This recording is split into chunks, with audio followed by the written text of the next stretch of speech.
खास करके कुछ पॉलिटिकल पार्टीज़ के लोग और कुछ संगठन है, गिने चुने कुछ संगठन है, वो लोग समाज को गुमराह करने का कोशिश कर रहा है। मैं बहुत साफ साफ तौर पर कहना चाहता हूँ कि झूठ ना बोले और वक्फ बिल में जो प्रावधान है उसको अच्छी तरह से पढ़ के फिर उसके बाद में तर्क रख करके अपना बात को बोलने से अच्छा है। हिंदुस्तान एक लोकतांत्रिक देश है। डेमोक्रेसी में अपना अपना बात करने का, अपना तर्क रखने का पूरा आज़ादी है, लेकिन झूठ बोल करके समाज को गुमराह करने का प्रयास नहीं होना चाहिए। हमारे जो बजट सत्र चल रहा है, वक्फ अमेंडमेंट बिल को लाने का प्रक्रिया जो शुरू हुआ है, हमने तैयारी पूरा कर लिया है।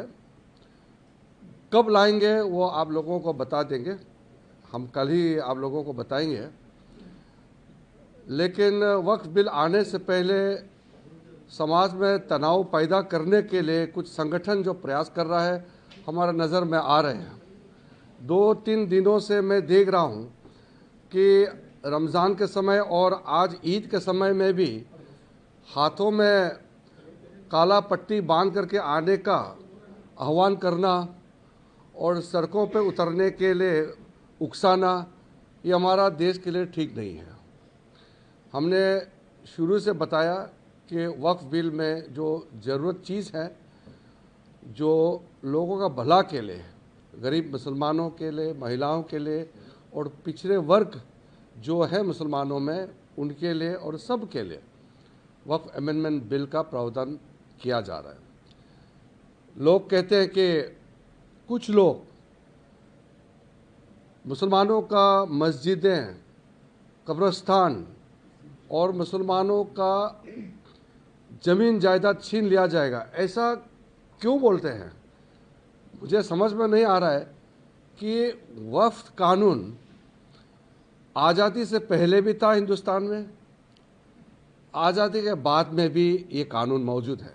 1913 में, 1923, 1931, फिर आज़ादी के बाद 1954, फिर 4 बार संशोधन, फिर 1995, फिर 2013 में वक्फ कानून के ऊपर में लगातार बदलाव भी किया गया है और वो कानून चलते रहा। तो वक्फ कानून इतने सालों से चल रहा है और इसको गैर संवैधानिक बताना, अनकॉन्स्टिट्यूशनल, अनलॉफुल बताना, इससे बड़ा झूठ क्या हो सकता है? और ये देश संविधान से चलता है, कानून से चलता है, किसी का ज़मीन कैसे छीन सकता है? इस तरह का झूठे बातें करके लोगों को बरगलाने का काम करना, ये तो ठीक नहीं है। ये कौन लोग हैं जो झूठ बात बोल करके आम लोगों को गुमराह करने का जो प्रयास कर रहे हैं? वो कौन लोग हैं? मैं आप लोग से भी अनुरोध करता हूँ, आप चेहरा पहचानिए। ये कौन कौन से राजनीतिक पार्टी के नेता और कौन लोग हैं समाज में जो खुले आम पर झूठ बोल करके लोगों को बरगलाने का प्रयास करना, ये कहाँ का तरीका है? हमारा हिंदुस्तान जैसे आज़ादी कहाँ मिलेगा? जो चाहे बोल सकते हैं। संसद का अंदर में जो मेंबर है वो बोल सकते हैं, संसद के बाहर आम लोगों का भी बोलने का पूरा आज़ादी है। तो अपने ही देश में अपना देश का बदनाम करना, ये कितना गलत बात है। इसलिए जब वो वक्फ अमेंडमेंट बिल लाएंगे, भरपूर चर्चा होना चाहिए। इसलिए तो जेपीसी बना करके इस बिल को रेफर किया गया है। आज तक हिंदुस्तान के इतिहास में इतना व्यापक चर्चा किसी बिल के ऊपर में नहीं हुआ है। आज तक का इतिहास में जितना जॉइंट पार्लियामेंट्री कमेटी बनी है, किसी भी सब्जेक्ट पर इतना बारीकी से व्यापक चर्चा नहीं हुई। 97 लाख से भी ज़्यादा मेमोरेंडम्स, रिक्वेस्ट, सजेशंस रिसीव किया है। तो इससे ज़्यादा वाइडर कंसल्टेशन और क्या हो सकता है? और तब जा कर के वक्फ अमेंडमेंट बिल को फिर से हम पार्लियामेंट में लेके आ रहे हैं। तो इसमें पूरा तरीके से रूल के मुताबिक प्रोसीड्योर को मेंटेन करते हुए संवैधानिक प्रक्रिया है, हम पूरा मेंटेन कर रहे हैं। तो जिसको जिस पार्टी का भी मत रखना है, पार्लियामेंट में रखिए। हम 2 घंटे, 3 घंटे, 4, 5, 6, 7, 8 घंटे देर रात तक अगर चर्चा करना है, हम चर्चा करने के लिए तैयार हैं। हमने अपने तरीके में पार्लियामेंट्री मिनिस्टर की ओर से भी मैं कह रहा हूं कि हमारे पार्लियामेंट के फोरम में, पार्लियामेंट के फ्लोर में नियम के तहत जो जितना बोल सकता है बोलने का पूरा आज़ादी है। इसलिए मैं अनुरोध करना चाहता हूं, बाहर से हमने पूरा व्यूज़ ले लिया है, मेमोरेंडम्स, रिप्रेजेंटेशंस पूरा कलेक्ट कर लिया है। अब जब बिल पार्लियामेंट के अंदर चर्चा होगी तो पूरा इसको बारीकी से चर्चा होना चाहिए। एक एक प्रावधान, एक एक सेक्शन और उसमें जो क्लोज है, हम क्या क्या चेंजेस ला रहे हैं और क्या क्या पुराने को रख रहे हैं, इसका बारीकी से चर्चा होना चाहिए और एक एक पॉइंट का हम जवाब देंगे। लेकिन चर्चा तो होना चाहिए, हंगामा से कुछ नहीं होता है। इसलिए मुझे ये पिछले 2-3 दिनों में जो देखने को मिला, इससे बिल्कुल अच्छा नहीं लगा। पूरा झूठ बात फैला करके कई कई जगह में लाउड स्पीकर लगा के पूरा ब्रॉडकास्ट कर रहे हैं कि मुसलमानों का ज़मीन छीनने जा रहा है, मस्जिद छीनने जा रहा है, कब्रिस्तान छीनने जा रहा है। ऐसे क्यों झूठ बोलते हैं? वो जो बोलने वाला लोगों का चेहरा भी पहचानी है, क्योंकि CAA जब लाया था तब भी यही झूठे बातें इन्होंने किया था कि CAA लाएंगे तो मुसलमानों का अधिकार छिन जाएंगे, नागरिकता छिन जाएंगे, मुसलमानों को देश से बाहर कर देंगे, ऐसा बोला है। अब CAA कानून लग गया, साल भर हो गया, किसी एक मुसलमान का कोई अधिकार छीन लिया गया है? किसी का नागरिकता छीना है क्या? इतना ब्लैक एंड वाइट झूठ बोलने का कोई मतलब नहीं है।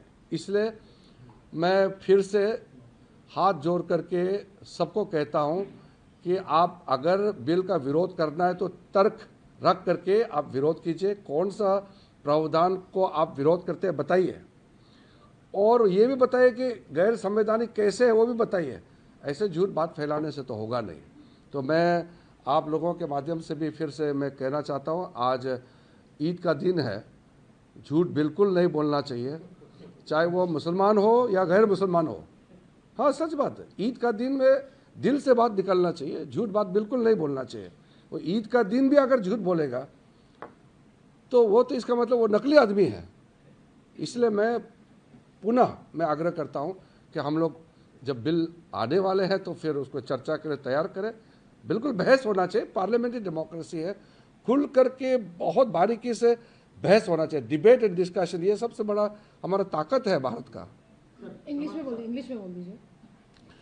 My special appeal to everybody is, when we are preparing to bring Waqf Amendment Bill in the Parliament, we must participate in the debate and discussion on the floor of the House.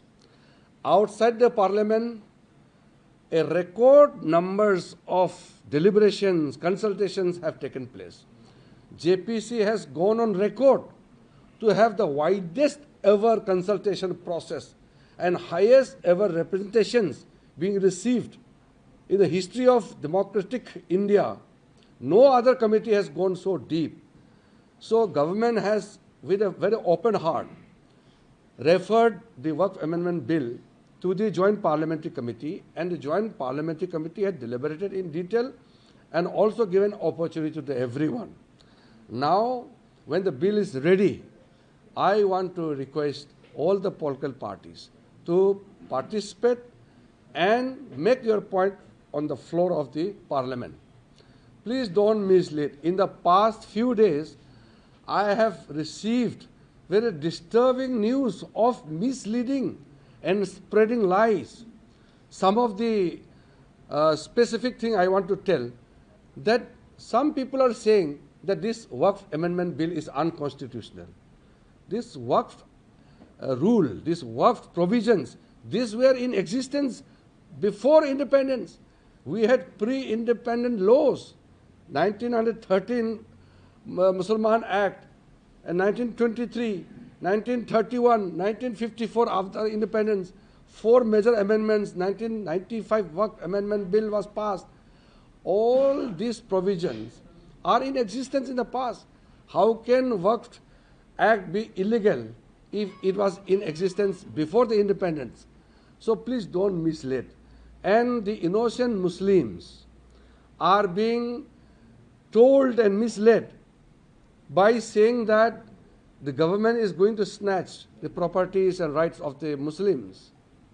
The falsehood is breaching all the records. They are saying that this Waqf amendment provision will take away the qabristans and the masjids. What can be a more blatant lies than this? So the false narrative being spread by some of the people are very detrimental to our society and nation. I would like to request everyone, please mark and identify those leaders who are lying. These same people had misled the nation during CAA.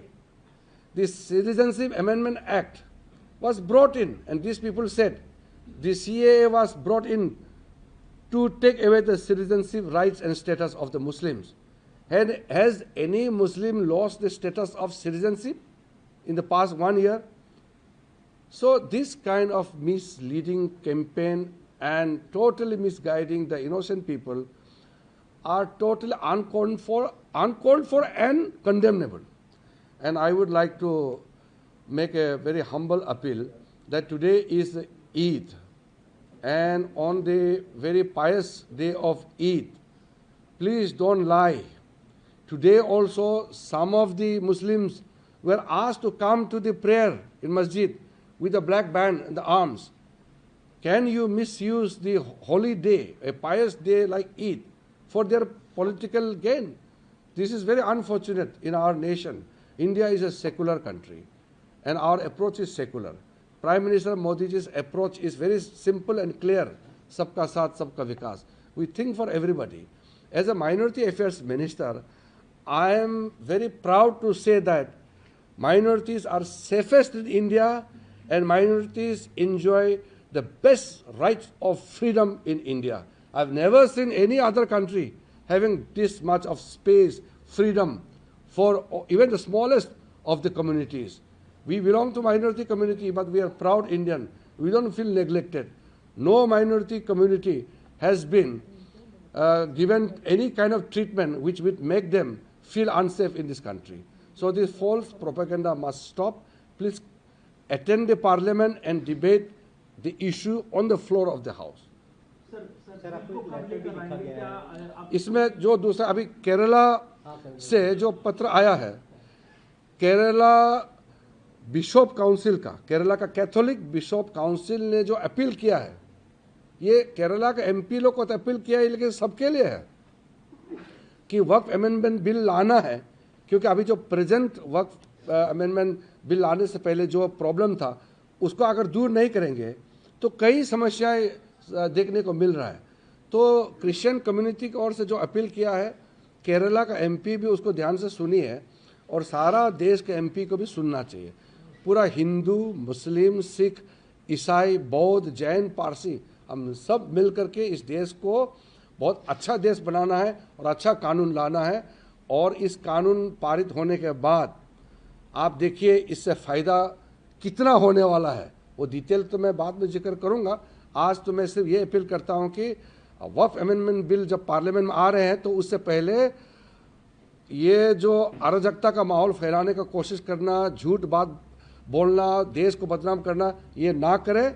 और bill का एक एक प्रावधान को सुन करके, पढ़ करके, देख करके अपना पॉइंट रखिए, और संसद के अंदर में जोरदार बहस होना चाहिए.